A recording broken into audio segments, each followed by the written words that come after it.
માત્ર પાણીનો પ્લાન્ટ પણ વીજળીના પ્લાન્ટ સહિત જે સિવિલ ઇન્ફ્રાસ્ટ્રક્ચર જેને કહેવાય કે જે આમ નાગરિકો માટેના ઉપયોગ માટે જે ઇન્ફ્રાસ્ટ્રક્ચર બનાવ્યું હોય એના ઉપર અમેરિકા સતત હુમલા કરી રહ્યું છે। એનો અર્થ એવો થયો કે હવે માત્ર સૈન્ય ઠેકાણાઓ સુધી અમેરિકાના હુમલા સીમિત નથી રહ્યા।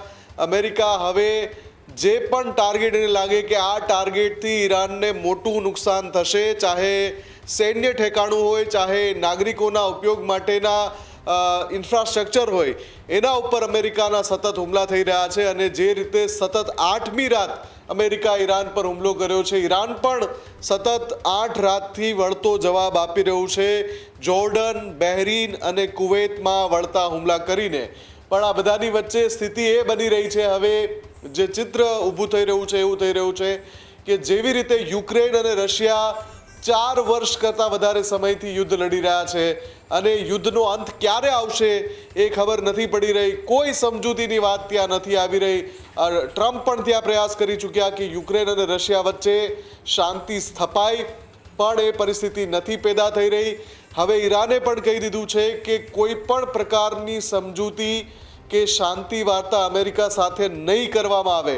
આનો સીધો અર્થ એ થયો કે અમેરિકા અને ઈરાન હવે આર પારનું યુદ્ધ લડી રહ્યા છે, એટલે કે આનો સમયગાળો કેટલો લાંબો હશે, ક્યાં સુધી હોર્મુઝ સ્ટ્રેટમાંથી જહાજોની અવરજવર ખોરવાયેલી રહેશે, ક્યાં સુધી મિડલ ઇસ્ટમાં અશાંતિ રહેશે, ક્યાં સુધી વૈશ્વિક અર્થતંત્ર પર ચિંતાના વાદળો મંડરાતા રહેશે, આ બધા સવાલોનો કોઈ ઉત્તર નથી અને કોઈની પાસે નથી।